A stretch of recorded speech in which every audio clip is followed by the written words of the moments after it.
What's up, everybody? This is Phil Rogacki. And I'm Jared Abergina. You're listening to Two Tree Guys Podcast.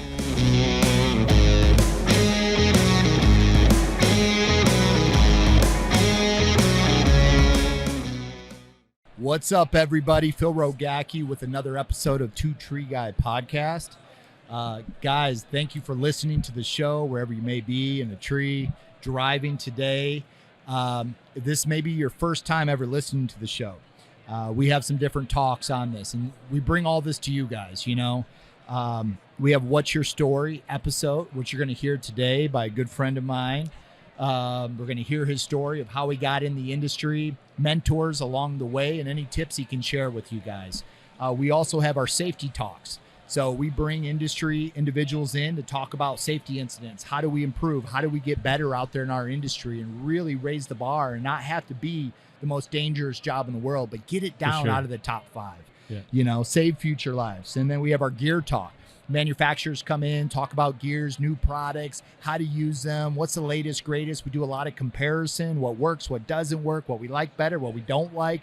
There's no rules on this show, man. If there's a product you don't like, they will tell you don't like it, right? Let's do this. And then we have our training talks. Our training talks here, we talk about different things in our industry of, hey, how can we be more efficient? How can we be safer? What works, what doesn't, starting a job, ending a job, working with your crews, management, leadership, business. And we have our full length. That's in our studio. We talk, we come in, we drink beers, we have a good time. But guys, the feed of this show, we don't ask you to send us money, but we do ask for you to share it. If there's something you got out of it today, if there's something you learned, if you laughed, if you liked it, share it. This is how we grow. This is how we get it out there. And once you share it, it goes to all your people all over and they share it. You don't know what life you could save, what you can affect, somebody getting in the industry, learning a new technique, and just making themselves better every single day. But we have a good friend with us today. We're going to hear your story. Mr. Evan Beck, also known as Mr. Ohio. You can ask him that story if you ever meet him. Why is he called Mr. Ohio? I don't know, but I don't know either. You'll hear that. But, Evan Beck is from Davey Tree Expert. I got to watch you for, how long has it been?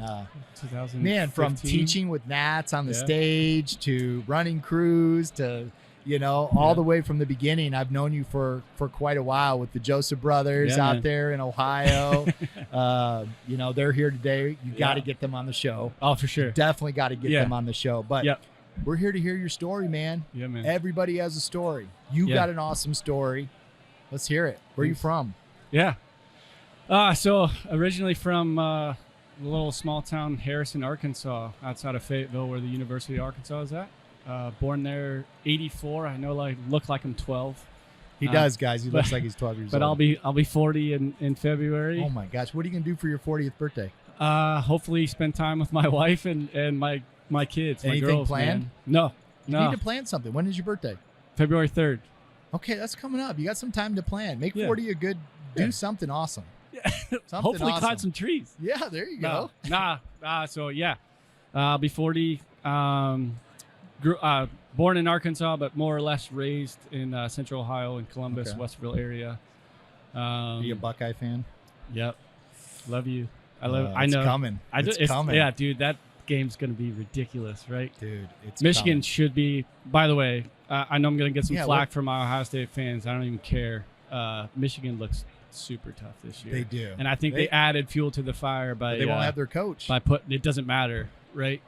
You've got some motivation. So the head coach is supposed to be that inspiration, that motivation. They've given inspiration and motivation to that team by taking him away from the sidelines.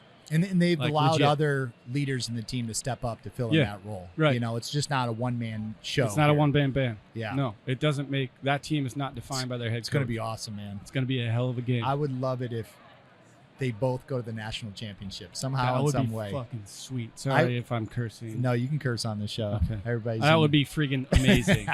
Right? That would be cool. It will be. But super looking forward to next weekend. It's going to be awesome. But anyway, I digress, right? Yeah, no. But since 1987, been going to Ohio Stadium. My mom retired as a nurse practitioner. She worked from 1987 at Ohio State University in the ER. So we've got a long history with that is a long history. Yeah, with Ohio State. I won't say because that's super annoying, but I love Ohio State to death. So that's it. Yeah. Graduated high school. Didn't really know what I wanted to do. Started going to Ohio State. Had to pay for it. Didn't really have a passion for much, and wasn't really into trying to learn as I go, at least at that time frame, right? And at the time, had a really big passion for snowboarding. Had some local sponsorships with a local ski shop, and so you're pretty good. I was good enough to get hurt all the time, pretty much. Yeah. But wanted to chase after a dream, something that has stuck with me forever, and something that my dad told me a long time ago was to chase after your dreams. Doesn't matter how big or small they might be, but to go after it. And something that I think, if you look back at his life, one thing that if he has any regrets, which I don't think he has, but one thing that he would like to have done was he always talked about moving to Idaho when he was a kid, and didn't. And so the opportunity came up for me to move out west. So I did, like, screw it. Worked in a ski shop for a little bit. Met some really good friends there. One of my greatest friends, Kevin, I thought I was your greatest friend. Well, you said one of. Okay. Yeah, one of. Maybe right. I'm in that list, not top the. 5. Oh, not the. Yeah, not the. But not yeah, the. One of. The friend. Anyway, he graduated from Ohio State with a civil engineering degree. Got a job in Colorado, and he's like, "Hey, man, you ever want to move out? I've got an empty room for you." And I was like, "Yeah, dude, let's do this." So I told my mom I would take the winter quarter off. Right, Ohio State was still doing quarters at the time. That turned into 4 years of living out. I originally moved to outside of Denver, and then we both got transferred out to Reno, Lake Tahoe. You never came back to Ohio? Oh, yeah, I did. Yeah. Yeah. No, moved out to Reno, Lake Tahoe, lived there for 4 years. But like I said, was good enough to get hurt in snowboarding all the time. So I did that. And had to get a real job so that I could get surgery. So did that, had a couple surgeries, decided that doing construction work really wasn't for me, and got pretty homesick as well. So I ended up moving back to Ohio. Miss mommy? I miss mom and dad. Yeah, man. Miss the cooking. You miss that. No, that's just that circle, you know. That's such a big thing. That comfort that, you know. Yeah. No, it's just your circle. That's my circle. It's your home. Yeah. So moved back home, went back to school. My dad was a fireman. He retired as a captain, had 34 years in the service. And when I thought about doing something full-time or something in the career, like what did I want to do with my life, being some sort of service environment, that was always super big. And so it felt natural to go back into. Have you always had that mindset of like serving? I mean, going in a service space, you know, serving, helping. Yeah. Were you always the son around the house that picked up everything and helped mom? And No.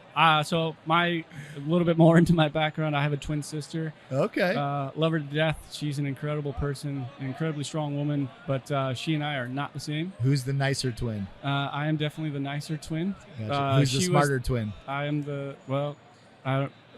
this is gonna get out to her, so it's got competition, right? Yeah. So I'll say that I'm the smarter. Right. Who's the more athletic twin?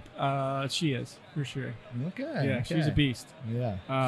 But when we were growing up, she was the loud one, right? So all I had to do was keep my mouth shut, and I would learn what not to do, and she would set the example. Who's older? I am by 1 minute. 1 minute. Yeah. Man, your mom was a boop boop. Yeah, it was C-section. So we were twins. Okay. Yeah. Always get asked, is it identical or fraternal? Just FYI, if you are male and female, you cannot be identical. That's not how this works. That's your tip for everybody that's listening. There you go, tip of the day. Right. If you're a man and you're a woman and you're a twin, you cannot be identical. If you ask the question, it's okay. Like, I totally get it.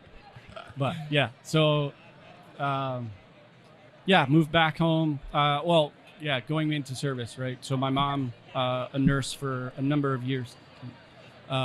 Nurse practitioner is what she retired as. She worked in the James Cancer Center. Just an incredible servant to our community and to medicine at large. My dad being a fireman, firefighter, paramedic. Huge honor to be in that role, right? And to serve your community, to show up in people's lives at their worst and try your best to make it a better day. Like, there's nothing more gratifying than that. So, is that a quote? No, that was right off the hip, though. Write that down. Write okay, that we got down. it. That's good. That gave me the those. chills, man. You're at your worst, you know. We're here to make it better. Wow. Or do our best to make it better. Yeah. So, but the other saying that I have within the fire service was, I am dumb enough to run in a burning building, even when rats are smart enough to run out. So, it's both sides of the spectrum. I like that one right? too. So, yeah. So, it just felt natural to want to be in the fire service. So, went back to school, got my firefighter 1 and 2 card. Was your EMT dad happy to paramedic. see you get in that? Yeah. Kind of take. Yeah. I mean, you always, like, as Follow a his father, and footsteps, even yeah. as I am a father now, like, you feel pride in when your own kids take up after what you do without Yeah. being prompted to do that. There's Yeah. a certain level of pride for that, for sure. It is. But I think more than anything, my parents just wanted me to be happy and to find out who I was. And I think they were, like, or I think they are. Yeah. Like, that's not a past tense, right? They're still alive. They're wonderful people. So, yeah, Dad was happy with that. Good. Got into fire service, started playing the game. I think I applied for the city of Columbus 7 times, took the test 7 times, and then just started getting around doing part-time gigs. So for those of you that are unaware, within the fire service, generally speaking, at least in the Midwest, you have your very large cities that have the funding. They have the resources to pay for you to go through and do their own schooling. So all you have to do is take an entrance exam. You fit, or you place high enough, then you get into these. So it's all based on score. Yep, it's all based on score.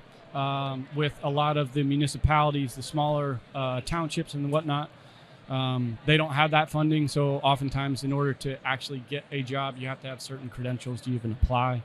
Okay. So did both routes, right? Took the test for the big city departments, went and got certifications. So firefighter 1 and 2, paramedic, rescue tech, all that kind of stuff. Went that route. Started working for a couple fire departments part-time, and then was also working in the ER as a paramedic part-time. So at the time, I had 3 jobs. None of them paid anything, and I needed a 4th job, right? So trying to find a place, that I could work all these schedules. So in the fire service, you would work every 3rd day. As a part-time member, you work every 6th. But because I was working for 2 different departments, I was working every 3rd day for opposing departments. Gotcha. And then I would work in the ER on whatever shift I wasn't working in the fire service. Tried to find a job where I could work that extra day, and then happened to come upon Dave and Michael Joseph. Where'd you come on? We met through mutual friends. I met a good friend of mine, one of my other best friends, Nate Dunmoyer, just through mutual friends in the hospital. Yeah. And then through Nate, met Dave at first. We were affectionately a band. We would play, what's the Guitar Hero? We would play that goofy ass thing. Yeah. We'd all go over to Nate and Dave's house and just play Rock Band or whatever it was. And then met Michael and more or less convinced them that I can come work for them. Because at the time, they owned their own Tree They were Service. playing Rock Band too? Yeah, Dave was. Yeah? Michael was not. No? No, Michael was not. Michael was Dave never would come that over guy. like, Dave "Yeah, was let's not. play Well, it Rock was his Band." house. It was his house. Oh, okay. It was Dave and Nate's house. So we would Gotcha. go So you guys there, became but- friends. Yeah, became great friends. What? They and- didn't want to hire you right away? No, man, they were just dumb firemen. Yeah. Like, I mean, they when I had first met him, was here. Well, yeah, and they but had that no wasn't idea. that wasn't the crew that we started out with. Man. Okay. So at the time, it was very much like part-time gig. Do like what you like with the fire service. You work 24 hours on, you're off 48. So it was awesome. And for Dave and Michael, they wanted to do something outdoors. Loved rock climbing. Had their own lawn care service when they lived in Pittsburgh in high school. And they're like, we don't want to do lawn care anymore. We really like rock climbing. What can we do to kind of combine this? I know. We'll do tree work. And so that's how And they they got just their figured start, it out. man. Yeah. And at the time, it was just it was the two of them, and then a couple other guys that would kind of help out part time, and more or less convince them, hey, man, like I need more money. I would love to come work for you guys. I love who you are as people. Like, let me come, and we did. That's how it started. So then out. you quit everything else you were doing and start. Just quit the fire service. So Fire service. The goal long term was to definitely be a fireman, be a firefighter, Gotcha.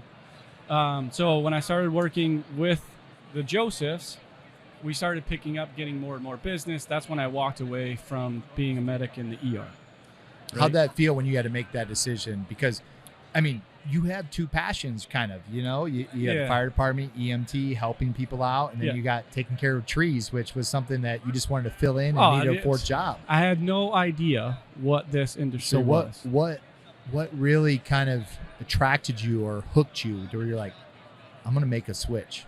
Oh, it was 100%. It was Dave and Michale. Gotcha. I would not be here where I am today without Dave and Michale. I owe so much to them. Yeah. For just giving me an opportunity. And I like at the end of this talk, that's really what this is about. This industry provides so many avenues for incredible people. Mm-hmm. And at the end of the day, I want to bring as many good people into our industry and help make it better, help steer it, help drive it. Like you said, not just make it less dangerous, but really provide an incredible atmosphere to people to do our line of work, whether people recognize it or not. This is one, in my opinion, this is the one of the, it's an artwork, right? It's, you're combining physical stress, being that industrial athlete, along with understanding physics, understanding friction, understanding organic structures, right? It takes an incredible amount of brain power in order to do this work and to do it successfully. Not just safely, but successfully. And the world doesn't know about it, really. Does not. Yeah. Right? And so that's the big our one. fault as an industry. No, it's our responsibility to make it better. Yeah. Right? It's not our fault. Because then you're allowing yourself to have blame. But when you take ownership in that, saying, all right, this is what we've got. Let's make it better. Yeah. I agree with and that. you do that amazingly well, sir.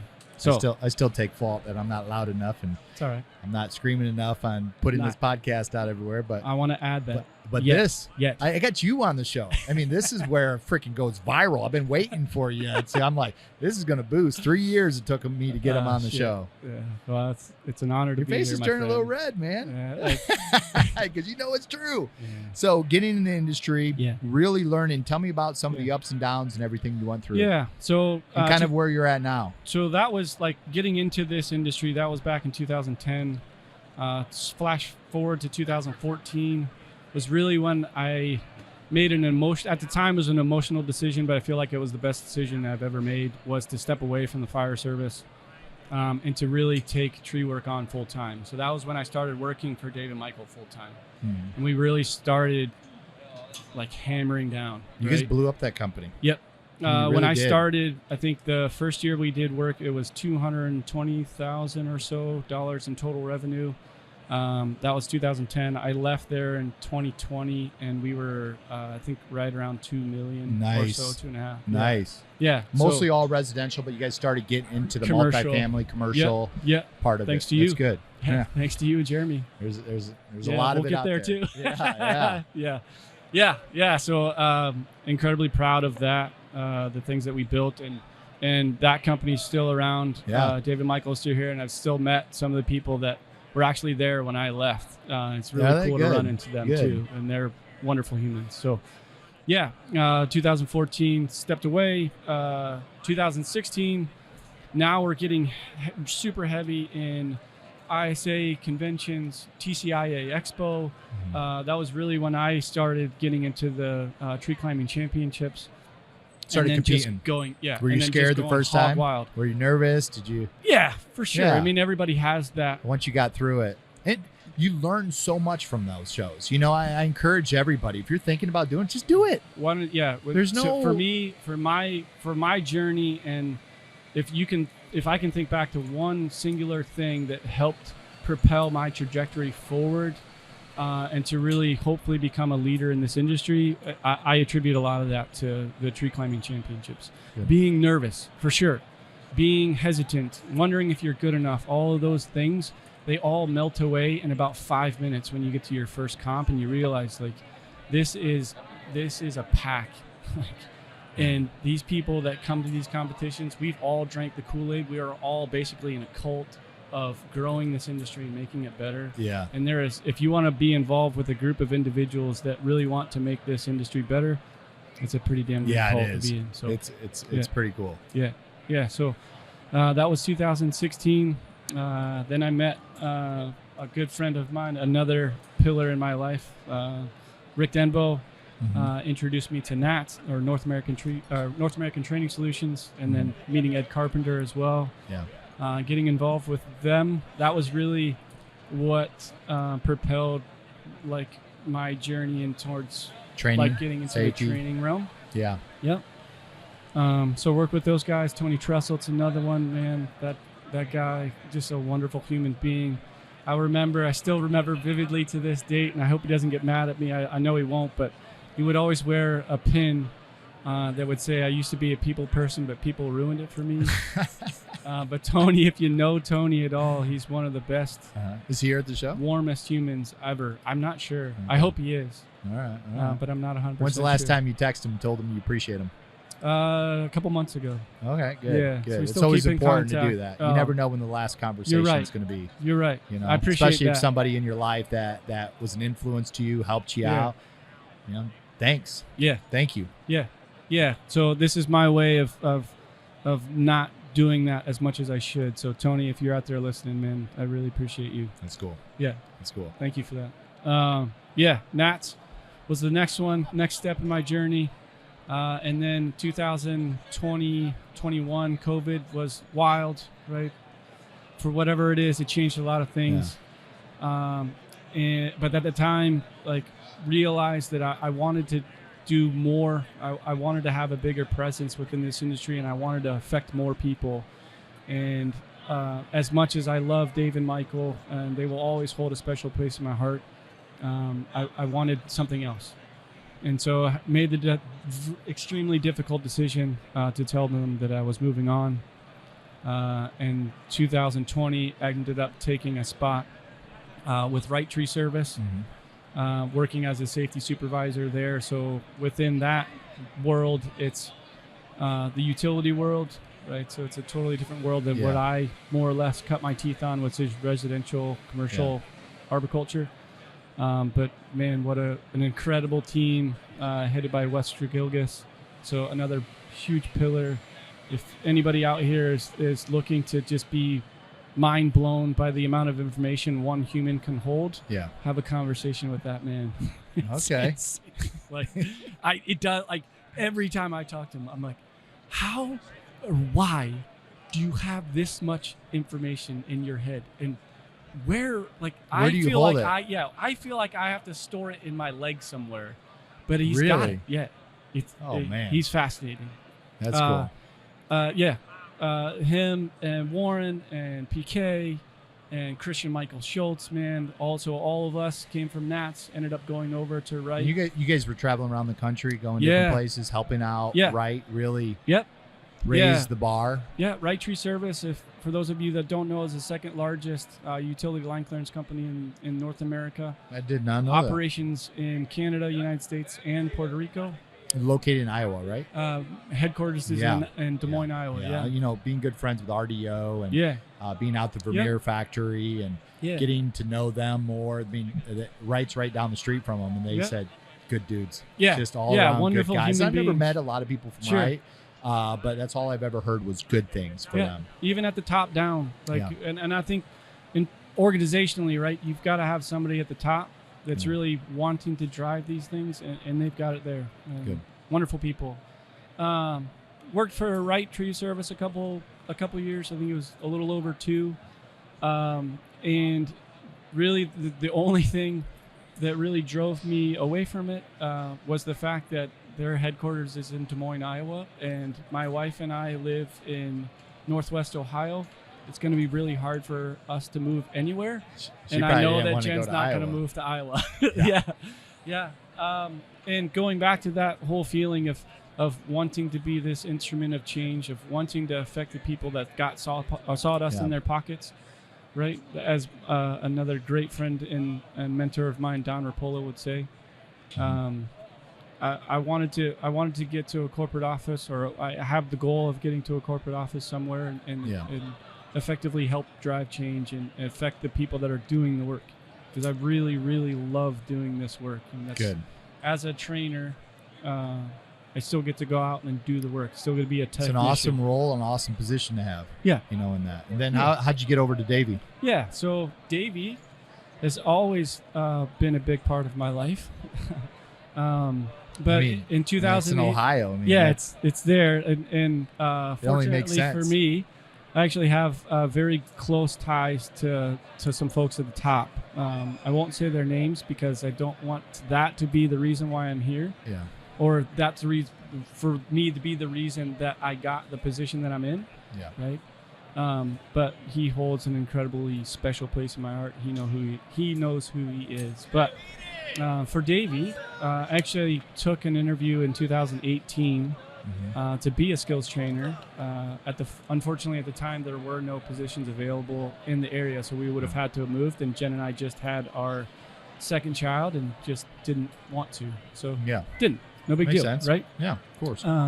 But this position came available that I'm in now, which is a skills trainer for the utility side. So it's the first skills trainer, or somebody that has a skills training capacity for Eastern Utility. So you're number one. Number one. First one. Yeah. Good. For Davey. Yeah. Good. Yeah. Which is You've been out to California doing yeah. some talks and Yeah, working yeah. with them. Yeah, Yeah. it was exciting to see you come out there. Yeah. We had lunch in in Tahoe, Truckee. man. Yeah, that's dude. cool. Yeah. It's old I know, I was stomping like, what the grounds, heck? dude. You're Yeah, here? yeah. I'm like, So sweet. yeah, I texted Phil. We were out in August. It was out in Yeah. California, hanging out with some of those cats in Davie.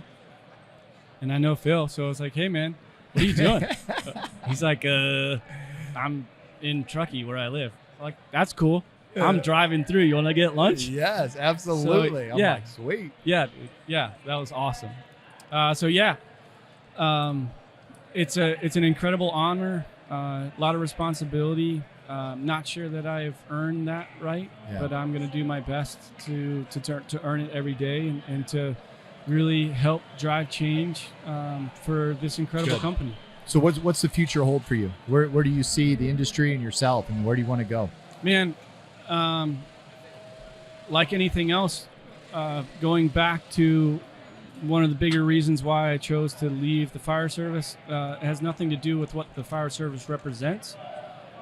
It's just at the time wasn't given an opportunity and made an emotional decision to leave. And because of people like Dave and Michael giving me this opportunity to find this place, like I feel like I owe that to so many other people, right? And I want to bring more like-minded individuals into this career path. And arboriculture should not be a place to come when you don't know what else to do, right? Or have broken ties anywhere else, or just don't have anywhere else to go to find work. Like I feel like that's kind of the vibe, or it's been the vibe for a long time. Like it's just something that you do It's your when you only can't option. do anything Yeah. else. Yeah. And if that's where you're at in your life, that's okay, right? People make mistakes, and I'm super happy to give those types of people the opportunity. And this workforce is great because of that. But at the same time, I want to shed light on how incredible this line of work is and what it can provide for our people. I agree. And anything that I can do to do that and to bring more voices to that, like, awesome. That's Yeah. awesome. So, the people listening to this and hearing your story, Yeah. how do they find you? On Instagram? Where are you Sure. at? Yeah. If they have questions, I can they? suck at social media, probably by choice, but also because it's just I try not to Uh-huh. delve too much into it. It's always a balance. A great friend of mine, Nicole Benjamin, just gave a great talk this morning. Mind you, like I think I will be remiss if I didn't talk about all the incredible women that are in our industry too. Like, I know I just named a bunch of men, and I apologize for that. But like other people in our industry, like a Maria Tranguch, like a Krista Stratting, like a Nicole, like incredible humans, and they are badasses in the tree, right? They will mop the floor with me any day. But they're all incredible pillars in our industry too. Absolutely. But Nicole talked about it, like having that good balance between finding the good in what social media can provide and trying to stick away reach from a lot the of people toxic out crap. there.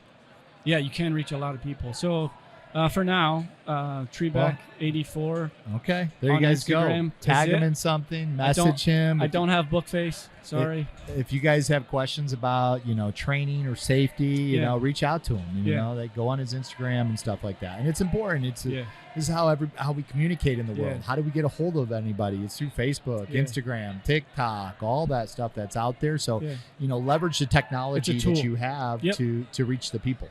I want to, real quick, as I know we're out of time, but I wanted to also just tell the folks about and how incredible Phil Regacki is and what he meant to me, right? I appreciate it, man. So this never happens. I didn't even tell him to do this, so I don't know what he's going to say here. It's all good. But 2014 or 2015, maybe that was A+ Tree Service at the time, right? A1 Phil Regacki and Jeremy Tibbetts show up in Columbus, Ohio. It's like January, 22 degrees outside, and Joseph Tree was one of the first customers that A+ had for Arbor Plus, and that's where you and I's journey met. And then just being around you and Jeremy was also one of those moments where I was like, man, there's so much more that we can do. And like, I, for one, am so, I just want to tell you that Jeremy would be proud of what you're doing. Thanks, man. That means a lot. You know, I think about that dude all the time. Me too. And I think he would be proud of what we're both doing, but he'd be proud, and he would be jealous and mad because he doesn't get to do that right now. But he's in, heaven, thinking of everything else, but probably not tree works. But he was definitely he always wanted to be a part of something cool, and seeing this kind of stuff, you wish he was here right now. And I wish he was here. He's not here physically, but I know he's here with us, and I know he's proud of you. Absolutely. I appreciate it, man. That means a lot. And I thank you for sharing your story.